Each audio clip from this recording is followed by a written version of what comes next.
नाही अजिबात. काय कारण समजत गाड्या नाही आहेत, गाड्याने तर जर क्षमता नाही आहे सुमितवाल्याची कंत्राट कशाला घ्यायचं? मग केडीएम तुझ्या गाड्या वापरतो वापरलीच ना, म्हणजे तुम्ही तुमची यंत्रणा उभी करा ना. याविषयावर विचारणार आहे विचार झाला होता ना. त्यानंतर पैशांचा विषय मी ऐकी बोलतो, लाईव्ह मला कुठे टाका बरं. आता आल्यानंतर पैशांच्या विषयाला लोकांनी तक्रार केल्यानंतर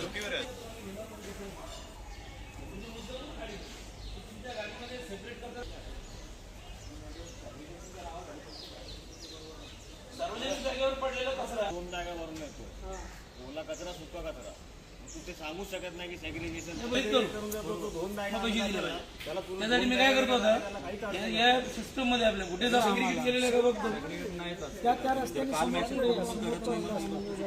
आणि सार्वजनिक जागेवर मी म्हणलं आता जमा झालेला कचरा घेऊन जावा, तर मी तुमच्या गाडीत प्रोसिजर पण नाही वेगवेगळा करायचा कचरा, फक्त आजचा जमा झालेला एक मिनिट मी बोलतो त्यांच्याशी.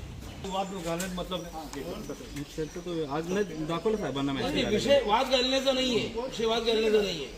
मुळात तेलगू जर की एवढी मोठी कंपनी अपॉइंट केली, एवढे पैसे महापालिका त्यांना पे करणार आहे, सर्व्हिस आहे का त्यांची मला सांगा.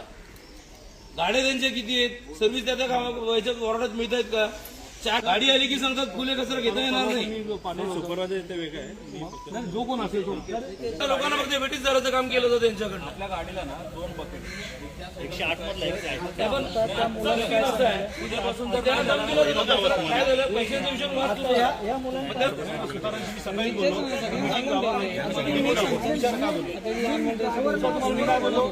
म्हणजे